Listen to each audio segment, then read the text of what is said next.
Emery, and you're watching the Homestead Skill of the Month Club. We're doing old-fashioned cooking this month, and today is a project. For those who are looking for a project, Nick is going to be making old-fashioned country gravy. It's the simplest recipe in the world, but it does make good biscuits and gravy.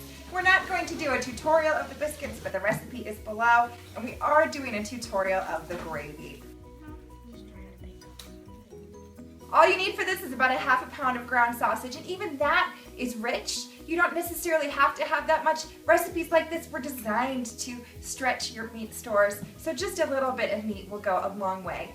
You need that little bit of sausage, you need a few tablespoons of butter, a few tablespoons of flour, and a cup of milk. You can add herbs and spices to your taste, but since the sausage comes with spices, that's what sausage is, all that Nick is going to add today is salt and pepper. That one.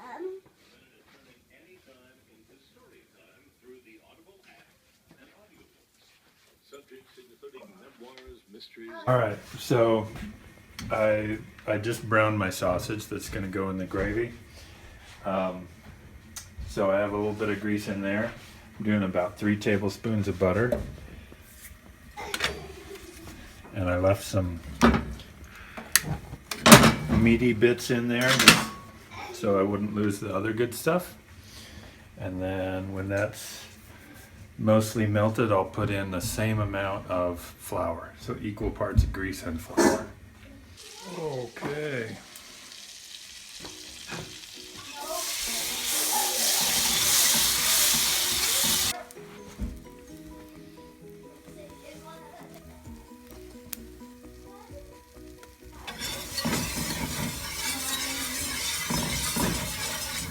Turn the heat down a little bit.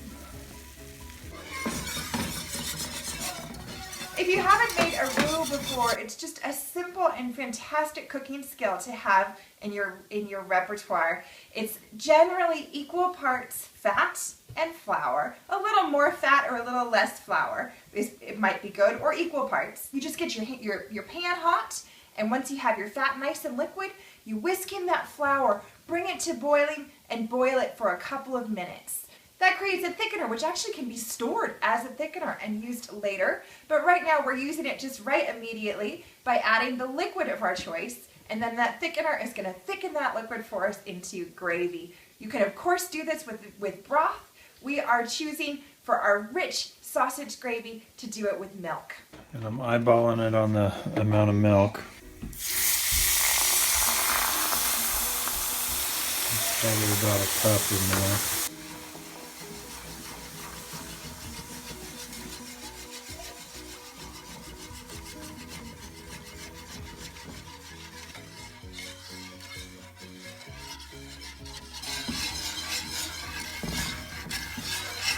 Well, it's starting to go. It takes just a little bit of heat to get the reaction to happen where it starts to thicken up.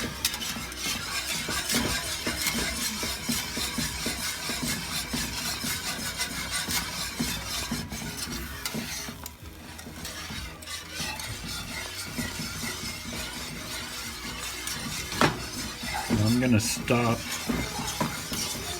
cooking it a little bit before it's the consistency I like, because it always takes me a while to get to the table.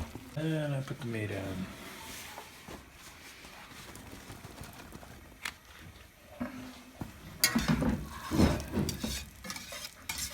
And just a little salt, and country gravy's got to have pepper, right? Yes. It's got to be peppery. And then the best place to put it is right on a biscuit. But since I don't have that, I'm going to cover it so it doesn't skin up. Using a roux to make gravy is both easy and forgiving. If you boil it for 5 minutes, it'll work. If you boil it for 1 minute, it probably will still work. If you add your liquid quickly or slowly, it probably will still work. The one thing that does help a gravy made from a roux base to do well is if the liquid you add is close to room temperature. I think it would be fun to compile a list just for fun of how many things you can do with a roux, all the dishes that it could be used as a base to create. I've used it to create a bechamel sauce for a moussaka. I've also used it for a fettuccine alfredo, which is again a very simple sauce with milk. But I also can use it to thicken a soup or as a base for a soup, in which case almost all the liquid is broth. In fact, maybe all of the liquid is broth. And it's just thickened a little bit by that fat and flour combo at the beginning. I'd be interested to hear from all of you what you use a roux for, and also if you make this recipe, if you make biscuits and gravy on a good cold winter morning, let us know how it goes. Enjoy your cooking, and we'll look forward to seeing you again.